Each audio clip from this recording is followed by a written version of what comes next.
നിമിഷങ്ങളുടെ മാത്രം കാത്തിരിപ്പുകൾ. എത്രത്തോളം ആവേശത്തിലാണ് പോകുന്നത്? വളരെ വലിയൊരു ആവേശമാണ് തൃശ്ശൂർ നഗരത്തിലുടനീളം ഇപ്പോൾ കാണാൻ കഴിയുന്നത്. കാലത്ത് മുതൽക്ക് തന്നെ സ്ത്രീകളുടെ ഒഴുക്ക് തുടങ്ങിക്കഴിഞ്ഞു.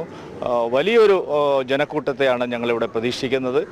BJP പ്രവർത്തകരോടൊപ്പം തൃശ്ശൂരിലെ പൗരാവലി ഒന്നടങ്കം ശ്രീ മോദിജിയെ വരവേൽക്കാൻ ഇവിടെ എത്തുമെന്നുള്ള കാര്യത്തിൽ സംശയമില്ല. റോഡ് ഷോയിലും അതുപോലെ മഹിളാ സമ്മേളനത്തിലും വലിയ ജനപങ്കാളിത്തമാണ്. കേരളത്തിൻ്റെ ആകെ പൊതുസമൂഹത്തിൻ്റെ വലിയ പങ്കാളിത്തം, നരേന്ദ്രമോദിജിയുടെ സ്വീകാര്യതയും വിശ്വാസ്യതയും അനുനിമിഷം കേരളത്തിൽ വർദ്ധിക്കുന്നു എന്നുള്ളതിൻ്റെ ഉത്തമ ദൃഷ്ടാന്തമായിരിക്കും ഇത്തവണത്തെ തൃശ്ശൂരിലെ മഹാസമ്മേളനം.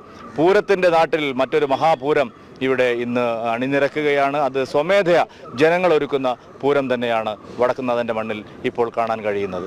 ജനുവരി 3 ഒരു ചരിത്ര ദിനമായി മാറും തൃശ്ശൂരിൻ്റെ ഏടുകളിൽ.